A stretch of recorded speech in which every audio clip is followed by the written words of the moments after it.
Hare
Rama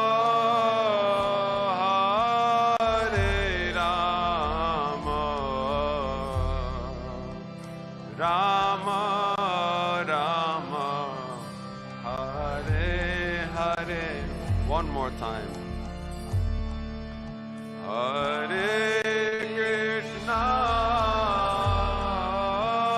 Hare Krishna, Krishna Krishna, Hare Hare, Hare Rama, Hare Rama, Rama Rama, Hare Hare, Hare Krishna, Hare Krishna, Krishna Krishna, Hare Hare,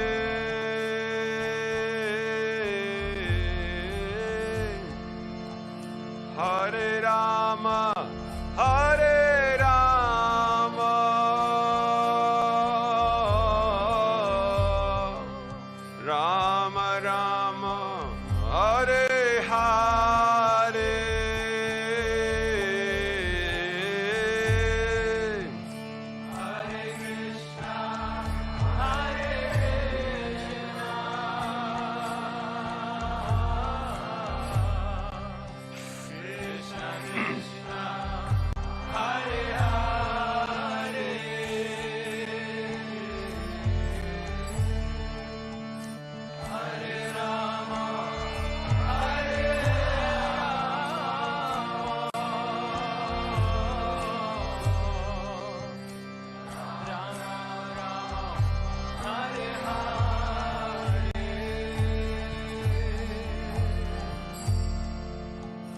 Hare Krishna, Hare Krishna,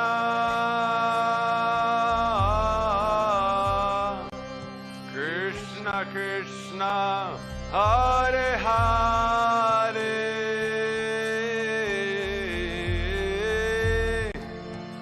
Hare Rama, Hare Rama,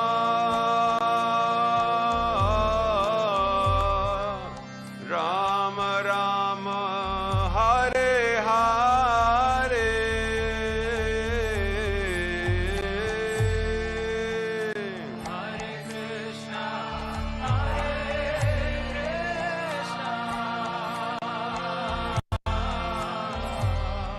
Krishna Krishna, Hare Hare,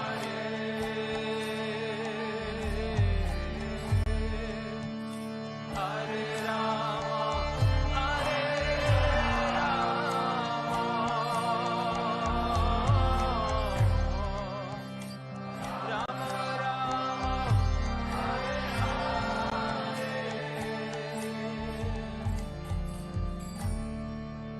Hare Krishna, Hare Krishna,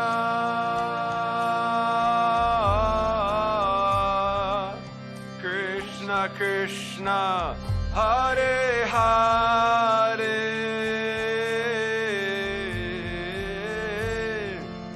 Hare Rama, Hare Rama,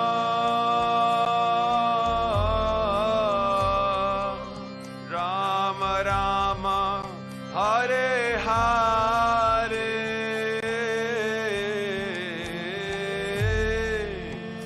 Hare Krishna, Hare Krishna,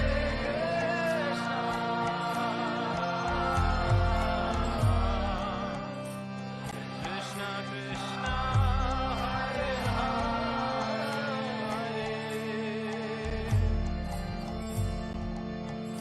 Hare Rama,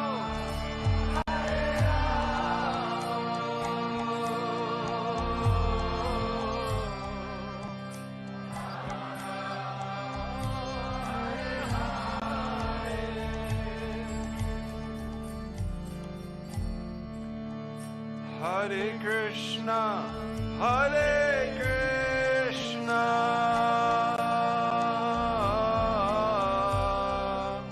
Krishna Krishna, Hare Hare,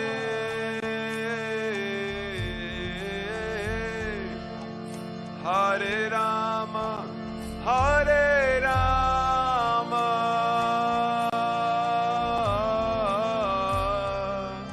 Rama Rama, Hare Hare.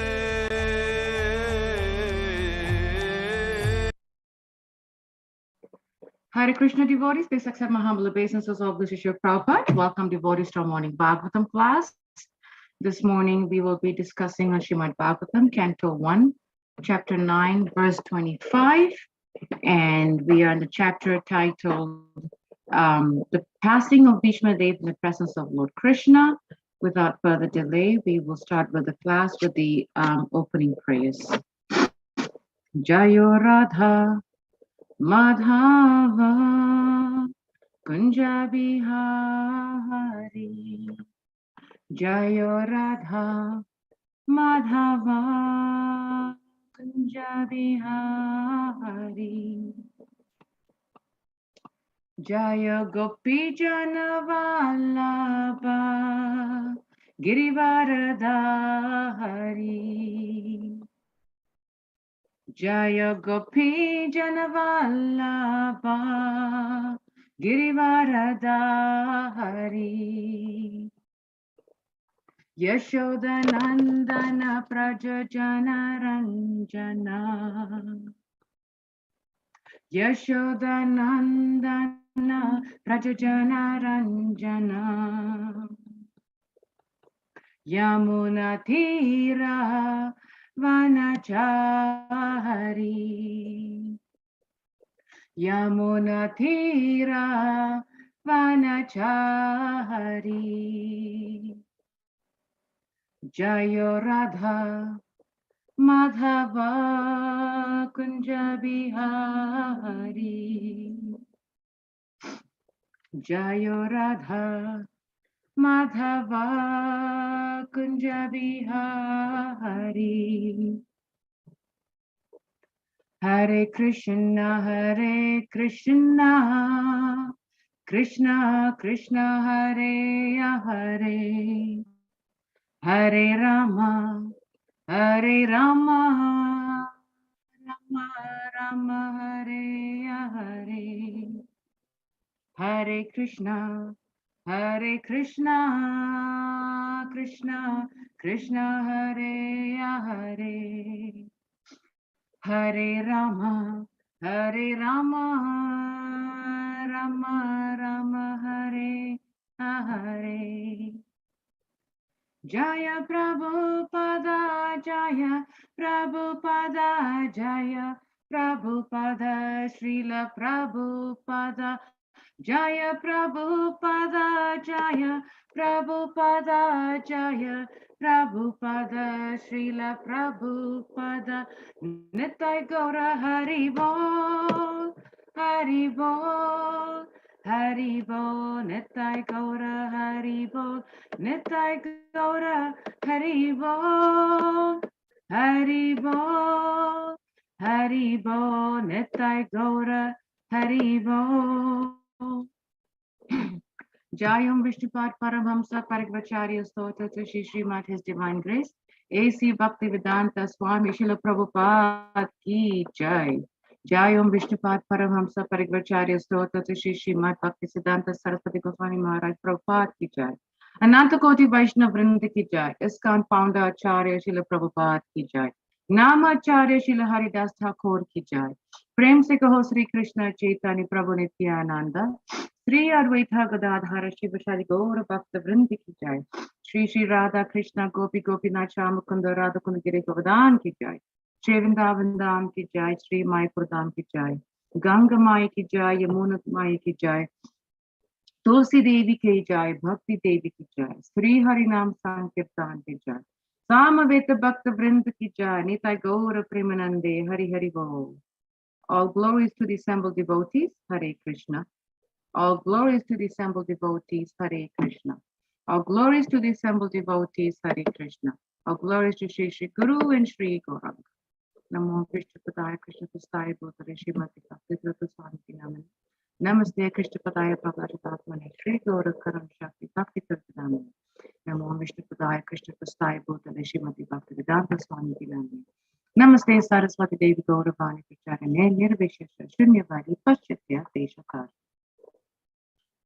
Om Namo Bhagavate Vasudevaya Om Namo Bhagavate Vasudevaya Om Namo Bhagavate Vasudevaya Narayanam Namaskritya Naram Chaivam Narottamam Devam Saraswatam Vyasam Tato Jayamudiraye Nashta Prayishta Bhadreshu Nityam Bhagavata Sevaya Bhagavati Tamashloke Bhaktir Bhavati Naishtaki. So as we said that we are going to be discussing and learning from Srimad Bhagavatam, Canto 1, Chapter 9, verse 25. I will chant the verse in Sanskrit and I request Devotee to please repeat after me.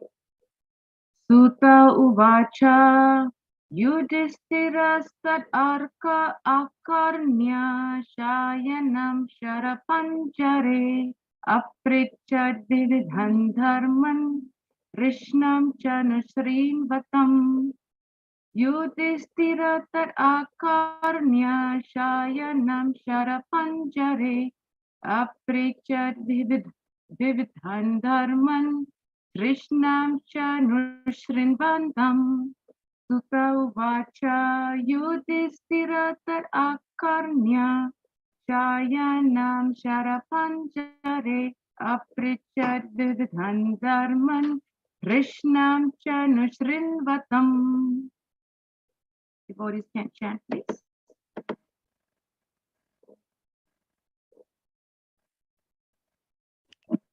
Sutta uvacha Yudhishthirastad akarnya Shayanam Sharapanjare Aprichat Vividhan Dharman Rishinam Chanushravataam.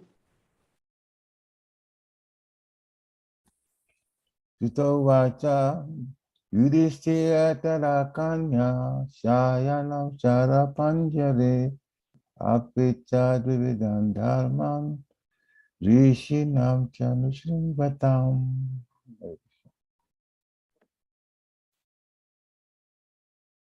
Anyone else?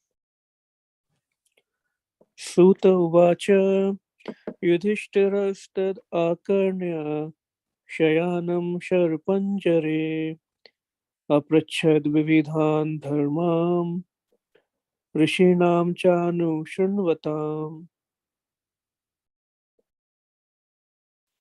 Anyone else would like to try? Okay, well, okay, go ahead. Varsha, please. Yeah, I will try, Mataji. No problem.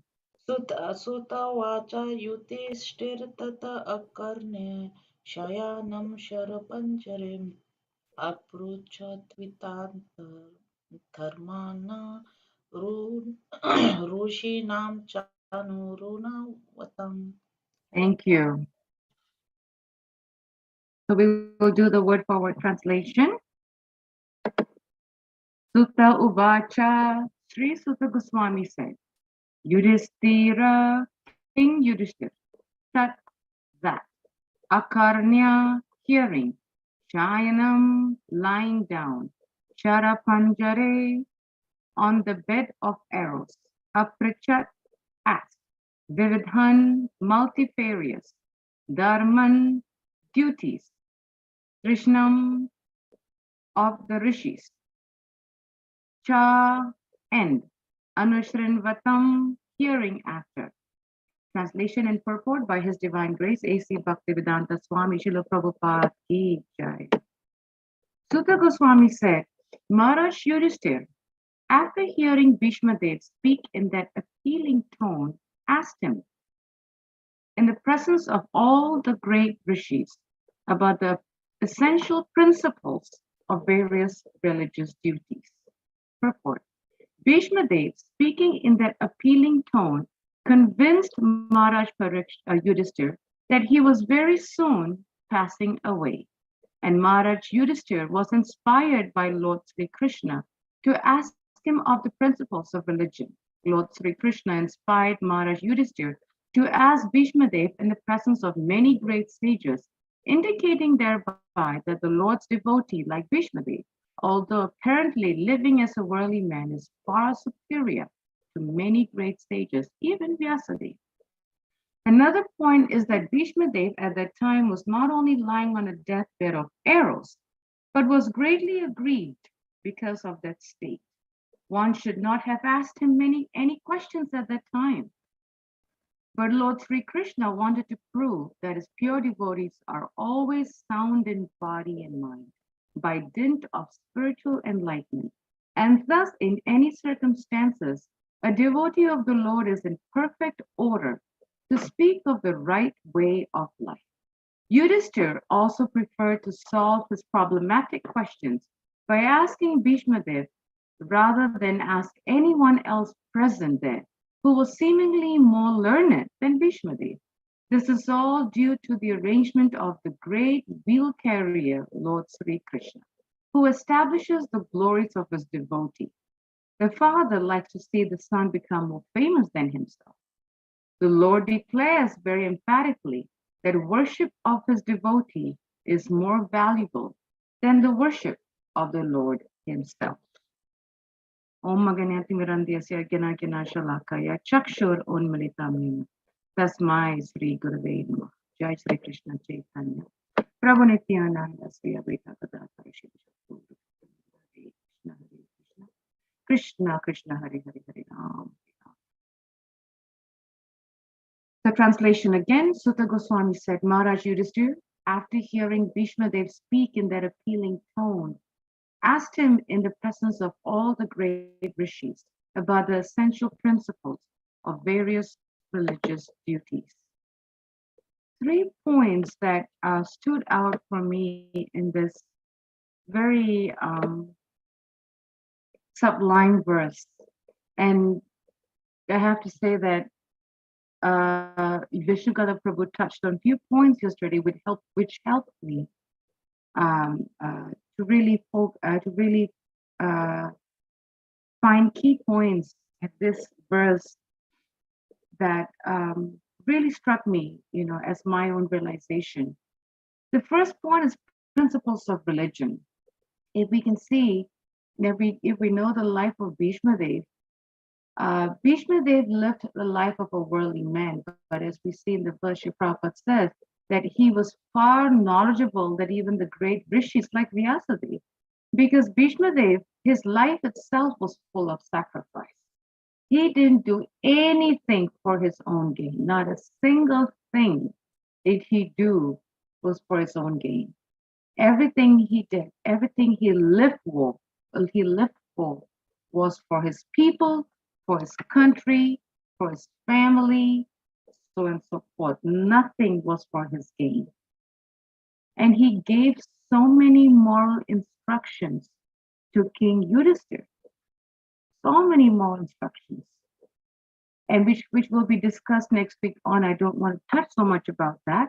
But he really talked about how to run how to be a good king according to the Varna and the ashrams, how to take care of the citizens of the country based on Varna and ashrams, how to treat women, how to care for children, how to lead the country in proper management.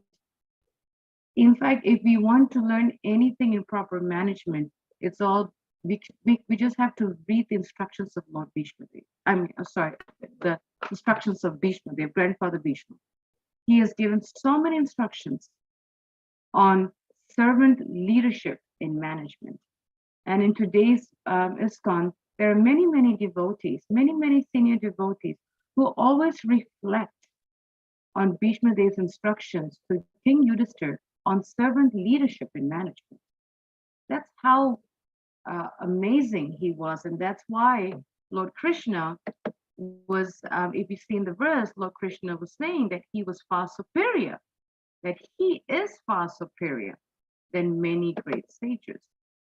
In Srimad Bhagavatam, which we covered, Canto 1, Chapter 7, verse 10, Srila Prabhupada states that a pure devotee is not attracted to the Lord because, let me rephrase that. Sorry. That a pure devotee is very, very attracted to the Lord because he does not hanker for any of the four principles of religion.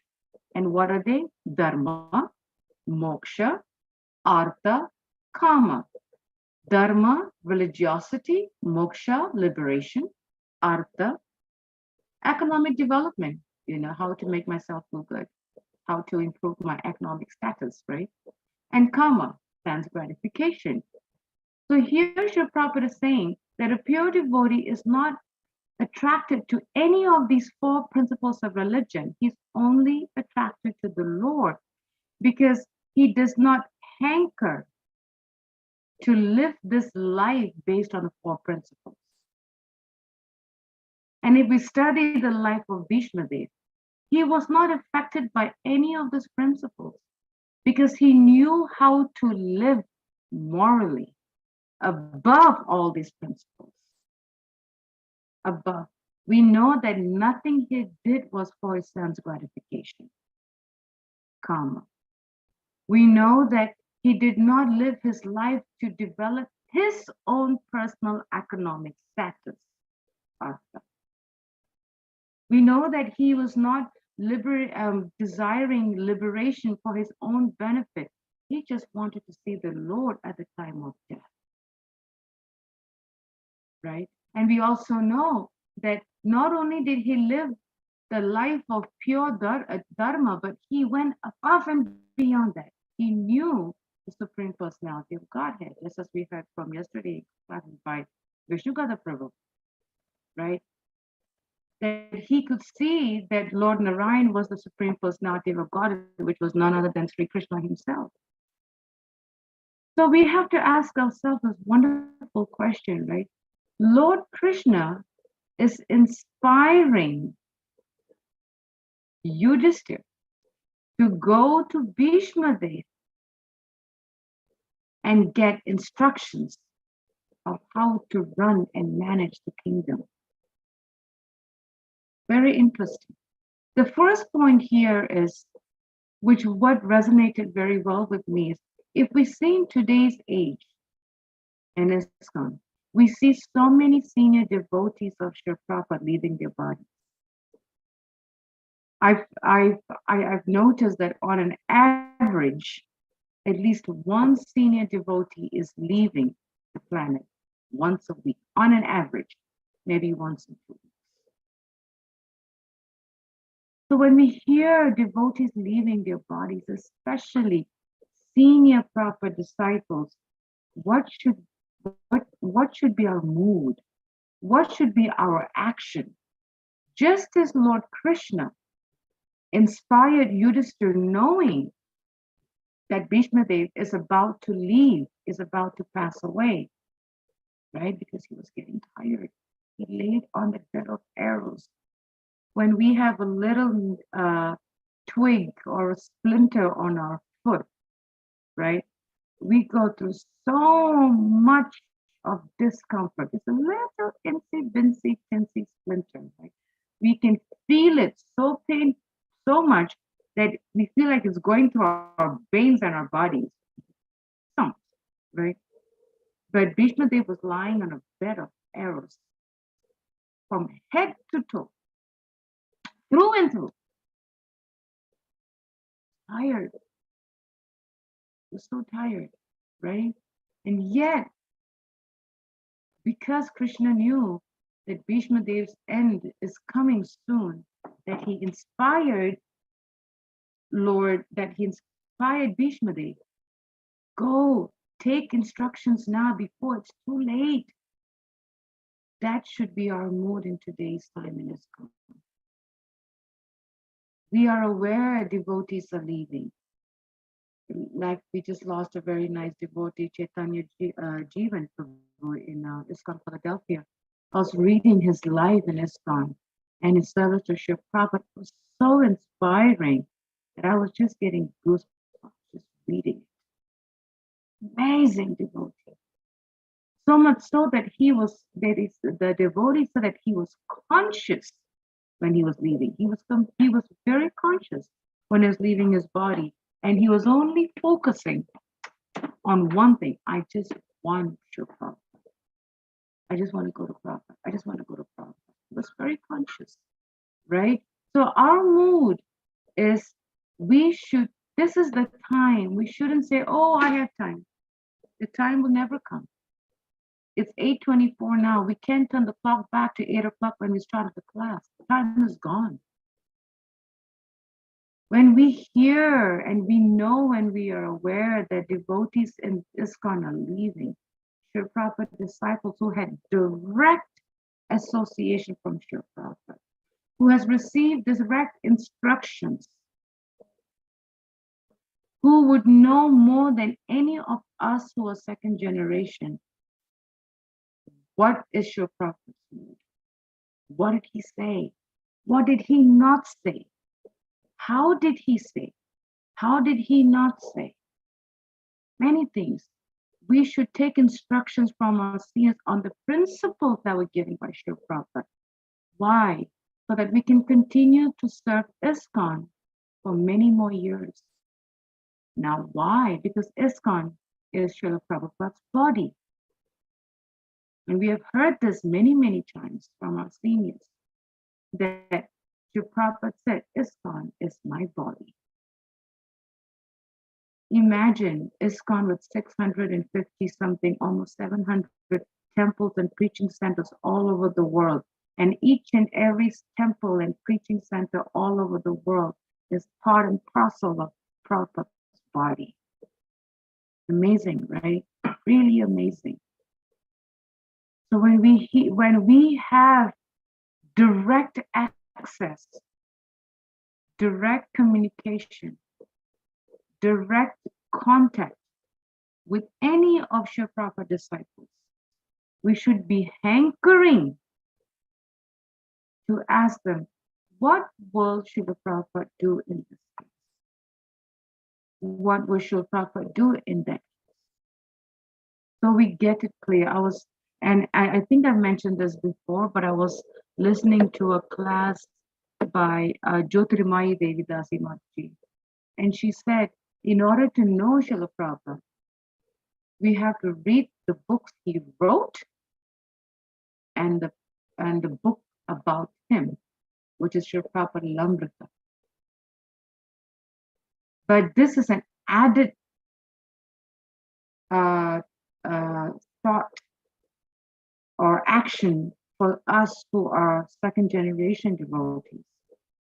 Not only should we read the books that Prabhupada wrote, not only should we read Prabhupada Lamrita, although they are both extremely important, we should also take instructions and inquire and ask the seniors, please instruct me, please guide me. How can I continue to serve ISKCON? And yesterday we heard from Vishugata Prabhu, right? That many people, before they die, they say their last few words. And he shared many examples, of different famous philosophers or popular people or celebrities who shared their last few words.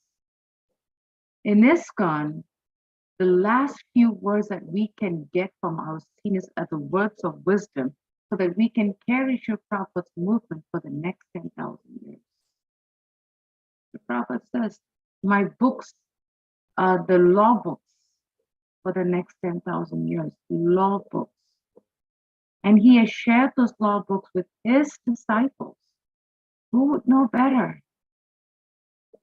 So if we want to get any last few words of wisdom, we should be running, just as how the rishis and the demigods and the devtas and the Pandavas and many devotees were running ran to the battlefield to see Bhishma Dev after the Pandavas won the war, because they wanted, not only because they wanted to see Lord Krishna, because Lord Krishna was present, but also they knew that that Bhishma Dev was one of the 12 Mahajans, a great personality, and they want to hear words of wisdom, his last few words, right?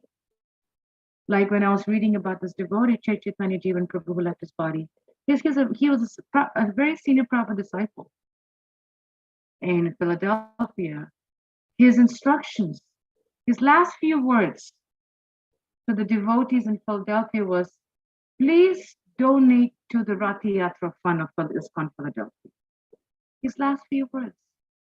Why is that so? Because that's how he joined Krishna consciousness in San Francisco with Jayananda Prabhu, is through Rath Yatra. So one may ask, but how do we do that? Some might say hearing, some might say listening, some might say we'll just watch and we'll just get the last few words. We'll just hear, or we'll just listen. That's all good. But the best way to learn is to ask. Because when we hear, we are hearing when we want to hear, based on our availability, right? When we want to listen when we want to listen, based on our availability. Even when we want to watch, just, I'll watch when I want to. I'll get there when I get there. Yeah, that's good. But the best way to learn is to ask. Just in the case of Maharaj Yudhisthira, right? Lord Krishna inspired Maharaj Yudhisthira to ask, to approach Bhishma Dev and ask. And the key word here is Lord Krishna inspired Maharaj Yudhisthira to approach Bhishma Dev. If we see in today's times, and it's really, really sad, that whenever we attend classes, whether it be in the temple or online or Sunday program, after the class is given, nobody asks questions. We don't ask. And I was listening to a class, I forgot who it was. I was reading actually a transcription, and I forgot whose lecture it was, that this devotee said that if we don't ask a question, that means we didn't hear anything. It went over our heads because we were not paying attention, or we understood everything and we're going to apply it and be the example, or it was just a time pass. We need to ask. That's the only way we will learn. My father one time told me 2 years ago, he says that his mother, my grandmother, said that she advised him, if you want to learn something, don't act smart, act stupid. Because if you act smart, nothing is going to go into our heads. Because why? There's a block. The ego is saying, oh, but I know it. Oh, but I know it. Oh, but I know it. But if we act stupid, we're like, oh, really? Okay. That's when we're going to get more information. But in today's days, sadly, in classes, we don't ask questions. Because we act smart. I know it. I don't need to ask questions. Oh, I've heard it before. Oh, the same old lecture. Oh, the same old thing. Oh, the same old topic. But the more we think like that, the more we need to hear. The more we think, oh, I've heard it before. Oh, I've heard it before. Oh, the same old topic. Oh, the same old praise of Lord Chaitanya. Or the same old verse of Sheshi Shastram. The more we think like that, that means nothing we heard in the past has gone into our heads. That's what it means. We have to ask questions. And it's very sad that we really don't ask questions, because how are we going to learn?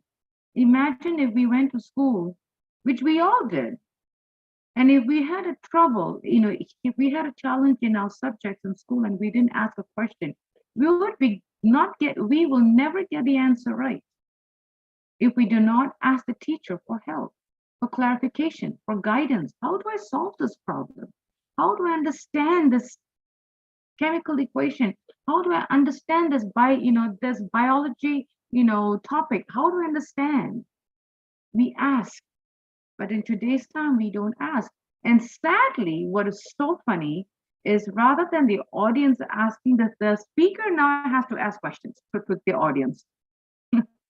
It is the the tables have reversed, right? It's 180 degree. Rather than the audience asking, the speaker has to ask the audience questions to make sure they understood or they were listening. It's really, really sad. And why? Because the mind is getting lazy. The mind is thinking, I know it all. Why am I listening to this? Ah, yeah, I've heard this. The mind is saying, no, no, no. The mind is the rascal. Because why? We are not inspired to ask. We are not inspired to ask. Just as how Lord Krishna inspired Yudhishthira to approach Bhishma. Now, inspiration is very much needed in spiritual life. Because without inspiration, we will always be in the same plateau level. We're not going to go up. And the reason we don't ask questions is because we are not inspired. And the reason and what causes the lack of inspiration? Srila Prabhupada, this is coming straight from Srila Prabhupada. He says, usually that faltering, meaning the lack of inspiration, usually that faltering comes in the form of lacking in the desire to do some practical service, associate with devotees, or develop our spiritual practices, such as improving the quality and quantity of our chanting or of our reading of Srila Prabhupada's books. That is what causes lack of inspiration. We are not inspired to ask. We are not inspired to take the time to ask, even if we ask the same question, even if we have heard the lecture a million times, even if we've heard the same topic a million times, but if we do not ask because we're not inspired, and which is very much needed in spiritual life. And if we do not ask, that means we are lacking in the desire to do practical devotional service. We are lacking in our devotee association. We are lacking in developing our spiritual practices, such as the quantity and quality of our chanting, which I remember Mother Gita addressing in a class this past Monday about enthusiasm and the quality of chanting. She mentioned that, and are we reading? Are we reading? Are we hearing? Are we asking? One of the best ways to keep the desire to know Krishna better is to serve and associate with his devotees. That's one of the best ways, because that's how we get inspiration. Because the devotees provide inspiration just by being naturally happy and devoted. Like we've heard from many senior Prabhupada disciples, right? Many devotees join ISKCON. They said, if this guy is so happy in ISKCON, this must be the best place because he's happy. So they joined. It's not so much on the philosophy, although there's a tinge of it. It's not so much on the chanting, all of that is still there. There's always the prasadam factor. But they said, but he's so happy. So if this guy is happy, then whatever they're doing is right. Because I want to be happy like him. They get inspired.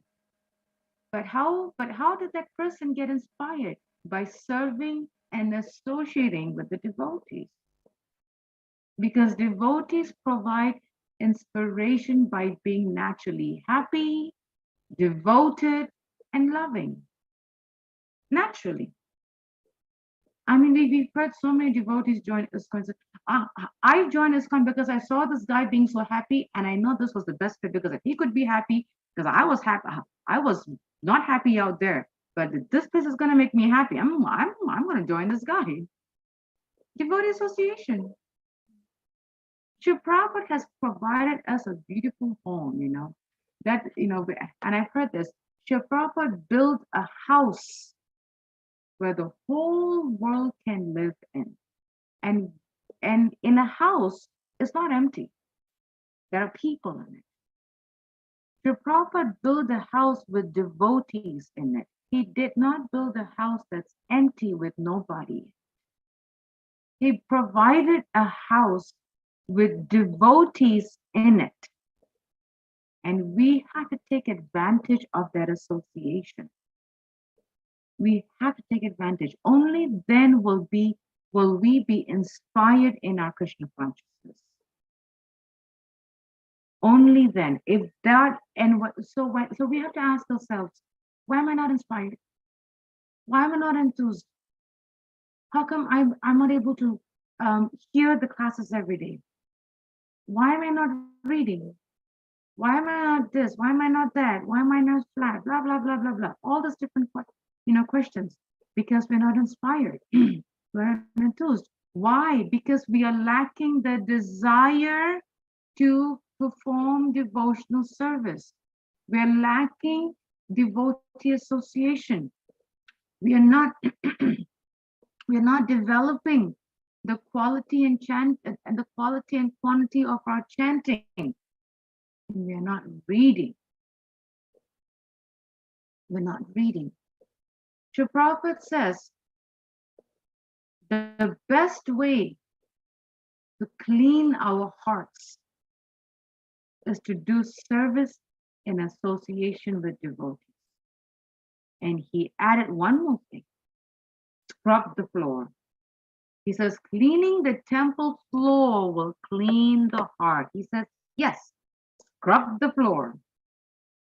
And then he says, when we feel unenthusiastic in our Krishna consciousness, rendering menial service, particularly in devotee association, can have a very profound effect.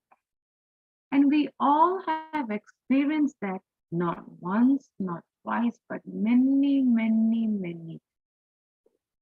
But unfortunately, the mind is such a rascal, we forget those good times. When we do service with devotees, it has a very profound effect. Srila Prabhupada explains that the cleaning of the Gundicha temple is an analogy of cleaning of our hearts. An analogy. Lord Chaitanya gave us a very practical instruction. He didn't have to speak. He just acted. He did not clean the Gundicha temple once, but he cleansed it twice. The second cleansing was much more thorough than the first one. And why? Because to throw away the stumbling blocks on the path of devotional service. Cleaning, washing, scrubbing. The Prophet says, cleaning the temple floor will clean the heart. So whenever we feel unenthusiastic in our Krishna consciousness, whenever we feel not inspired in our Krishna consciousness, we have to go back and say, okay, am I doing enough devotional service? Am I associating with devotees?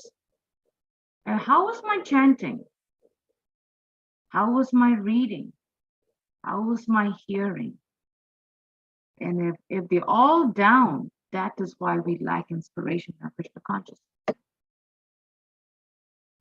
When Srila Prabhupada was leaving his body, another point that struck me very nicely in this purport, Srila Prabhupada explained that a pure devotee is always sound in body and mind. Always sound. And if we remember from yesterday's class, where Srila Prabhupada was sharing, right? When Srila Prabhupada was leaving his body, he was translating the 10th canto of Srimad Bhagavatam. He was so sound in body and mind. Even though he did not eat or drink for days, he was only taking charnamrit. That's it. Few drops. Not like cups and cups and mugs and mugs and jugs and jugs. Few drops. Little bit here. Very like few drops. For days, and yet he was so sound in mind. when he was translating the 10th canto. I don't know how many of you have watched the video called The Final Life Lesson of Srila Prabhupada. Anybody who watches that, if it doesn't break your heart, then I don't know what it is. It is powerful. It is powerful. He was so perfect because everything he spoke was right. Because a pure devotee is only interested in devotional service and nothing else. They see every moment as an opportunity to perform devotional service.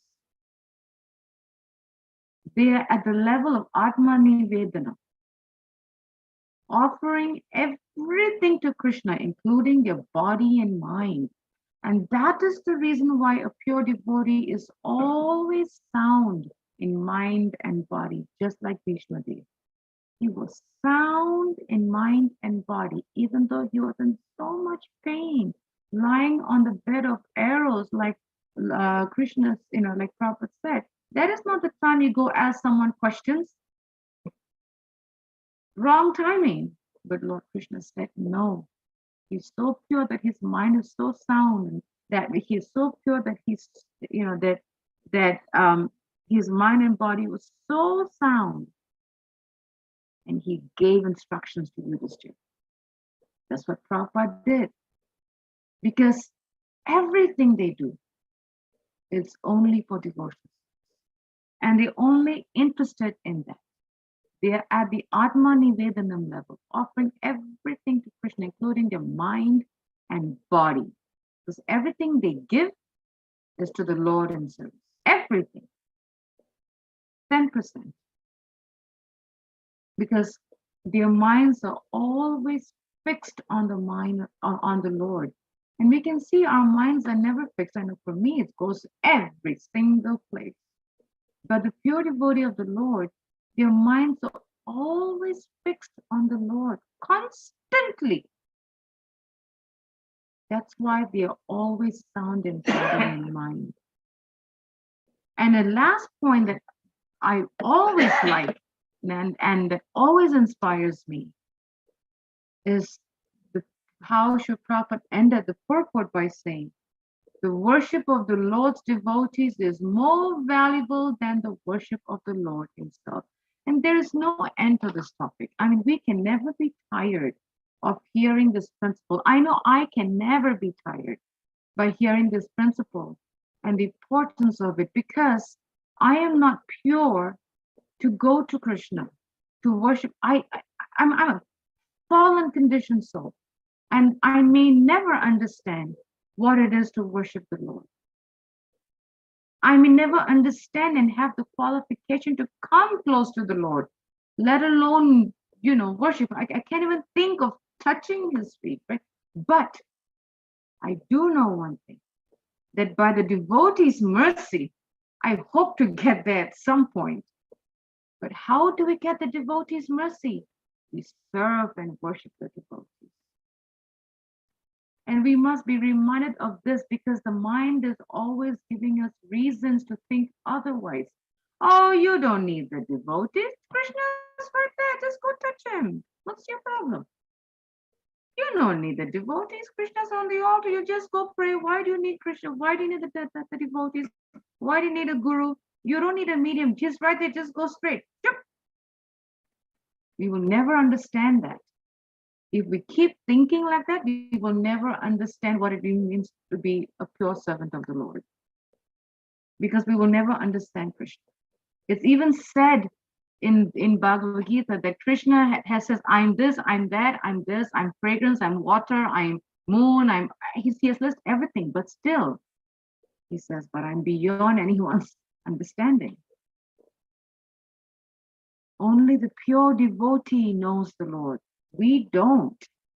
We can never fathom the idea of knowing Krishna fully. And if we start to think like that, we're in trouble. We're in big trouble. Because Krishna has says, what pleases me? The worship and service to the Lord's devotees is more potent than the worship to the Lord himself. Krishna said it.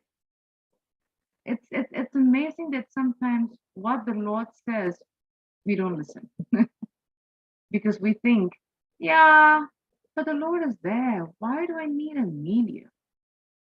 Why do I need to go through anybody? The Lord is there. But the Lord said it, right?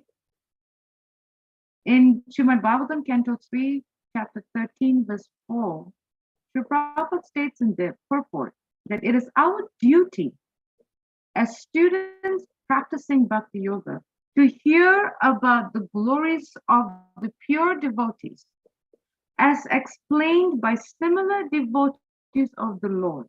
Because one cannot explain about the Lord or his devotee unless one happens to be a pure devotee himself. I'm not a pure devotee.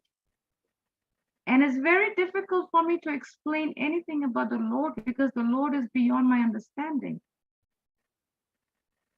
So I can only learn something about the Lord by approaching a pure devotee, by serving the Lord's devotees. Even Lord Shiva, who is the great Vaishnava of the Lord, told his wife, Mother Parvati, that worship of Lord Vishnu is the highest. But, he says, but greater than this worship is the worship of the Lord's devotees. Lord Shiva was telling his wife, Mother Parvati, yes, worshipping Lord Shiva is the highest, but there's something better than that. Worship of the Lord's devotees. And the Lord himself said, worshipping my devotees is better than worshipping me direct.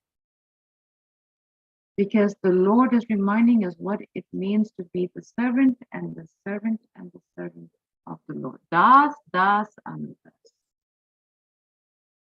So we are always reminded what the importance of being enthusiastic in Krishna consciousness. How to be enthusiastic? Devotional service, sadhu sangha, hearing, chanting, listening, asking. Lord Krishna, it's in Lord Krishna inspired Yudhishthira Maharaj to ask Bhishma Devi. What example is the Lord teaching us? The Lord is teaching us we should also ask. We should also ask whenever we hear class. The Lord is teaching us in this purport. He inspired Yudhishthira to ask Vishnu. But he's telling us, hey guys, you should also ask. That's how we learn. That's how I learn. I know for me, that's how I learn. And even though I may know the answer, I still want to ask the senior devotee so I can hear more, to remind me more, to help me cement it in my thick head. Very important. So once again, this beautiful verse from 1925. Sutta Goswami said, Maharaj Yudhishthira, after hearing Bhishma Devi speak in that appealing tone, asked him in the presence of all the great rishis about the essential principles of various religious duties. Thank you very much for allowing me to share my thoughts and realizations. If there are any questions, any comments, any clarification, please do share. Hare Krishna, Mother Gita, please, Mother. Hare Krishna, please accept my humble obeisances to Srila Prabhupada. A very important lesson learned today that we need to ask. Thank you so much. Thank you so much, Mother. That's why, Mother, I always ask you. I need to learn from you. So let me ask you a question. Oh, okay. I was reading the purport again, and Prabhupada says that Lord Krishna asked Yudhishthira Maharaj to ask Bhishma Dev, who is superior than Vyasadeva. So why is it that Bhishma Dev is even superior than Krishna because Vyasadev is Krishna. Thank you. Thank you, Mother. That was a very good question that even it rose in my mind last night. And I said, okay, now I have to really meditate on this. You know, Mother, I don't have an answer, but what from my limited knowledge, because what I can get from it is because Bhishma Dev lived the life of a man who gave everything, who lived life morally based on being the crown prince and then the protector of Hastinapur and knowing the servant leadership, which in my limited knowledge that Vyasadev did not live that life, lack of a better word, that because Bhishma Dev understood the principles of religion in relation to how to be a servant leader, that Lord Krishna inspired Yudhishthira to ask Bhishma Dev. That's my limited understanding, but Mother, I'm sure you would definitely know more than me, or probably Parikshit can share on that, or anyone else who has any thoughts, but that's what's coming to my mind. Thank you. Mother, can you shed some light? Because I'm sure you will know more than me, Mother. No, unfortunately, I don't. Maybe Parikshit Prabhu can help. Yes. Hare Krishna. Accept my humble obeisances, all glories to Srila Prabhupada. I was also surprised to see that part, or the purport that that Srila Prabhupada wrote, making that short comparison between Bhishma Dev and the writer of the Vedas himself, instead of Vyasadeva.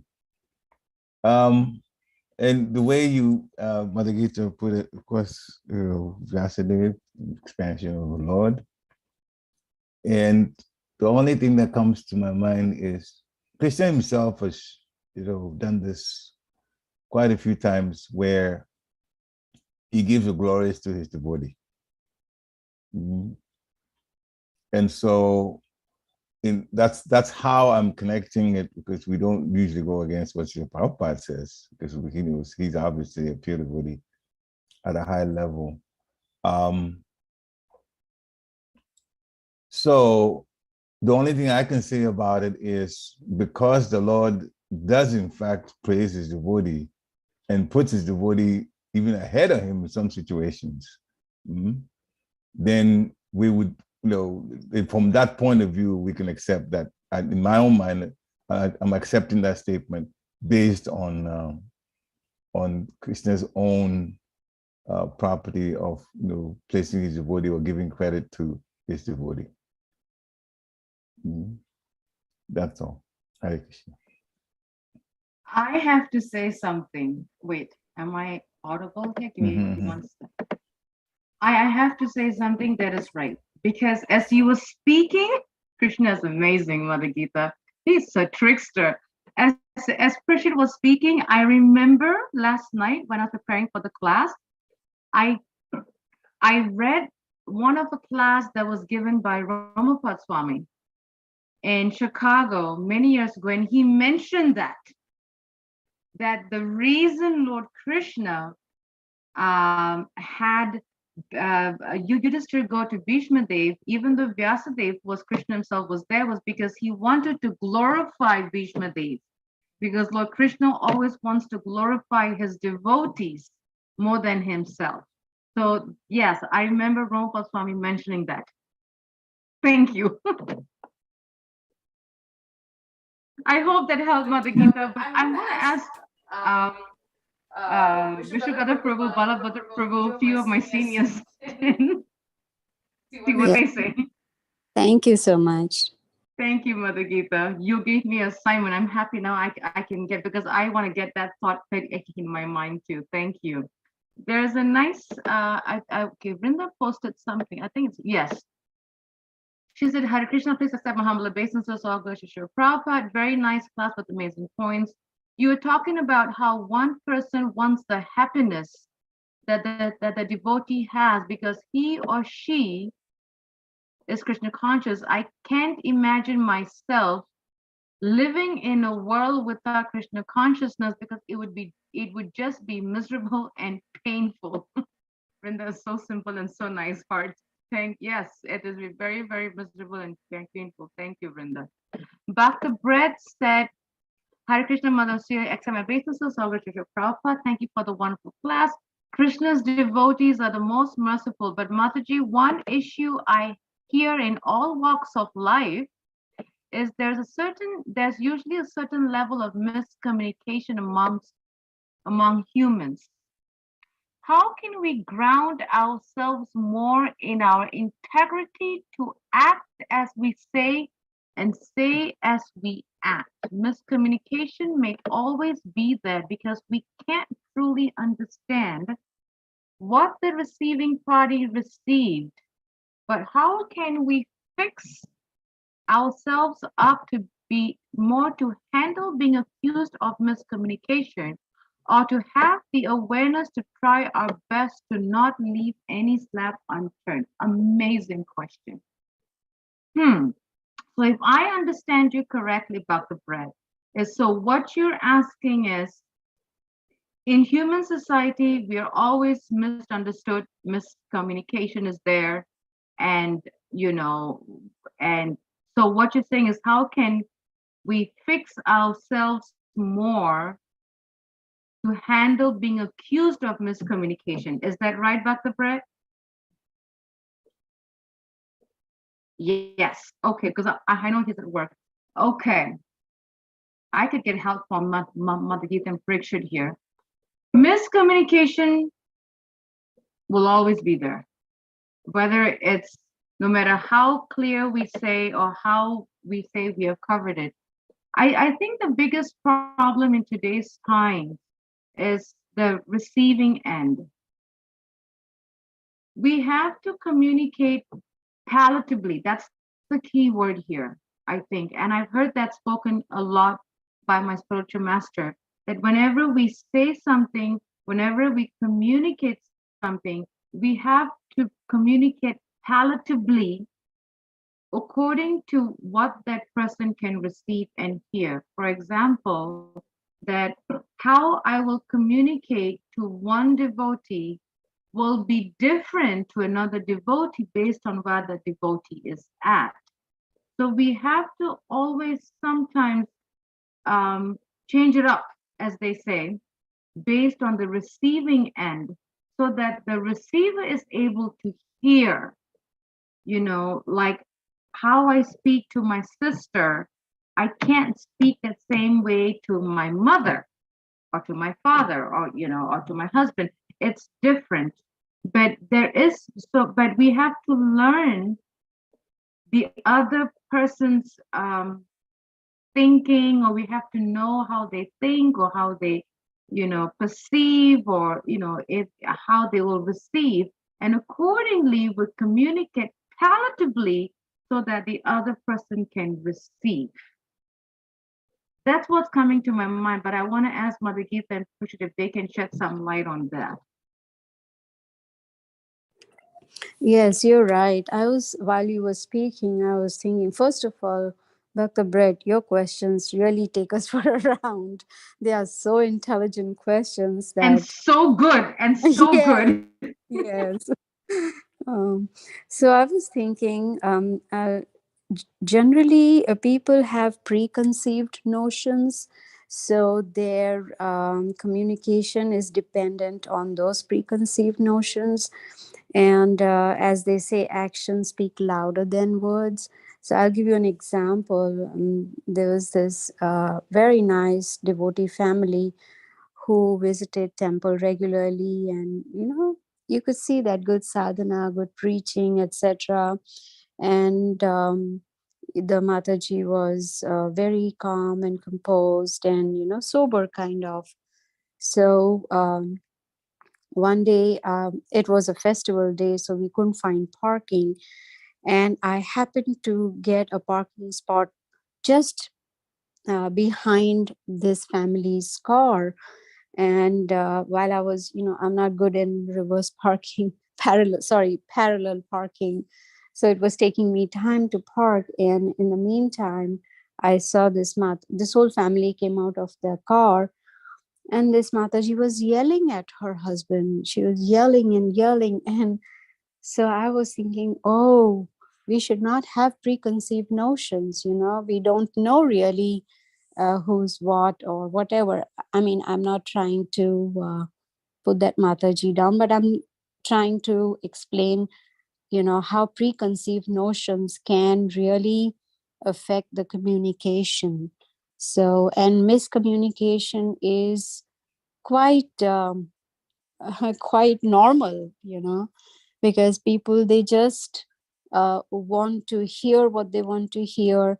Unfortunately, if a person doesn't have what you call listening skills, if we don't hear others, then our communication can be miscommunication. So it's important to first hear them out and understand where they are, what is their thought process, and then communicate with them. So this is all I can think of right now. That is so right, Mother Gita. If people come with preconceived notions, and it's very hard to break it through. It's so good thing. And I do agree with that listening skills, because that is one thing that I think in today's times it's very lacking. Is like we have 2 ears and one mouth, but the ears don't do less work and the mouth runs the most. So we have to improve on our listening skills. Yes, Pritchard can go ahead and say. Hare Krishna, I accept my humble obeisances, glories to you, Prabhupada. The points that you made before the questions must have read were all actually quite true. It does happen. Miscommunication is there. Much has been said about how people perceive things. Sometimes somebody may have put some negative things in the back of the mind of someone about the person that's speaking, and therefore the person that's hearing sometimes doesn't want to hear as the words come out, but to hear along with whatever negativity that they have in the back of their minds already. It's not the easiest thing to fix it. As Bhakti Maharaj says sometimes, that you cannot control what others say, but you can control your reaction to it. So you be a good example of listening. And that is how the problem solved. Because if you don't listen properly, then you are also part of this miscommunication situation. Sometimes it's necessary when somebody is speaking that if they're telling you something and you want to make sure that you heard, you may summarize that you heard back to them and get them to agree, or add more to it if they think that you didn't hear properly. In that way, the communication for you as a person, as the listener, will be much better. Now, that kind of practice will help over a period of time. It takes practice, of course. Not every time would somebody remember, what they've heard. They could easily give us a short summary of it and then go ahead and address it. And in addressing it, that's been said already, address it as palatably as possible. And that's very important. So our own mood and the technique of summarizing back. One more thing is when you're responding, in order to make the conversation not get out of hand and get negative, it's always a good idea to add a few things that the person that you're speaking to has done that's good or beneficial. When you say that, then the person realizes, you see that there's some good qualities about me, and therefore even how I'm saying these things to you. And it's very, very, very, it's also a powerful technique to get the person who, if they're communicating because they are upset in some way, sometimes just that acknowledgement of good things a person has done, adding that while you're speaking, will in fact take that bad mood, if he has a bad mood, off at least temporarily. And so the conversation then back and forth will be more pleasant. Sometimes it's important to bring those everybody, not everybody's bad. There's good things that somebody does sometimes. And if you add that to your conversation, along with summarizing, what you've heard from them, then of course they know. One, summarizing means you've heard them and giving them the chance to add more if they have to. And also saying something good about the person before you start answering the question also gives the impression that you mean well. You don't mean the confrontation with them. Hare Krishna. Thank you so much. Yes, both you and Mother Gita mentioned was perfect points. That was everything that it covers. Why people miscommunicate. And yeah, Brad, I hope that helped. Let me know if it helped, and we can definitely discuss more. But as we were sharing, I was thinking of Anuttama Prabhu, because he is the director of communications, and he always organizes communication courses, which I am planning to organize one for our temple sometime this year. I'm hoping next few months, and about maybe before the summer. So Dr. Brett, if you would like to be part of that, I'll give you the date, and you can take some time off from work, and because it'll be about a 3.5-day session, but it's an amazing communication course that we can apply in our everyday life, in our preaching, and our, in our dealings with loved ones. It's amazing. So I will definitely share the date with you once I speak with Anuttama Prabhu, because we're planning to have, that course at the temple, because I took it, and very valuable, very valuable. So yes, but thank you so much for such a wonderful question, Brett. And I think he said so much food for thought. Krishna's devotees are the most merciful. Thank you so much. I find it always starts with me, as Parikshit said, we can do better to make others more comfortable in our communication. Yes. Hare Krishna. Just one more thing I wanted to add to the first question that was asked by Mother Gita about the Lord's devotee Bhishma compared to Vyasadeva, who's an expansion of the Lord. I think Srila Prabhupada's statement, though, has a hidden message in it. Okay. And that hidden message is, this is why we depend on the shelter of the Lord's devotees than the Lord himself. Because if we put Vyasadeva at the level of the Lord himself, his expansion of the Lord, and you put Bhishma at the level of where he is, which is Mahajan, but he's also a devotee of the Lord. He's not Krishna's expansion. Srila Prabhupada has, in this instruction situation, put Bhishma Dev literally, the way he said it over Vyasadeva. This is the way we read it here. This is how he's put it. But I think the hidden message is you depend on the Lord's devotee, the Lord's pure devotee. Bhakti, after all, is hidden in the heart of the pure devotee of the Lord. The Lord himself, of course, he's Atmaram. He doesn't need us. He can do whatever he wants to do. But he's the one that's set up Guruship. Guru is a devotee. Guru is a representative of the Supreme Personality of Godhead for us to depend on for instructions and for guidance. And this is why that Bhishma was actually, Srila Prabhupada has put Bhishma in that position. So we remember to depend more on the Lord's pure devotee. Hare Krishna. Thank you for sharing that. Yes. Such a nice point. Yes. Always depend on the Lord's mercy. And that's why I think, and that's another thing that when he said that, and then at the end, Prabhupada says the Lord declares very emphatically that worship of his devotee is more valuable than worship of the Lord himself. So he was glorifying Bhishma Dev. Yes, thank you so much. Such a wonderful question. And I like questions. So 'cause I'm also learning with all of you. So I really, really appreciate that. Any other questions? Any other comments, reflections, or realizations would like to share? Always love to have Dr. Brett's questions.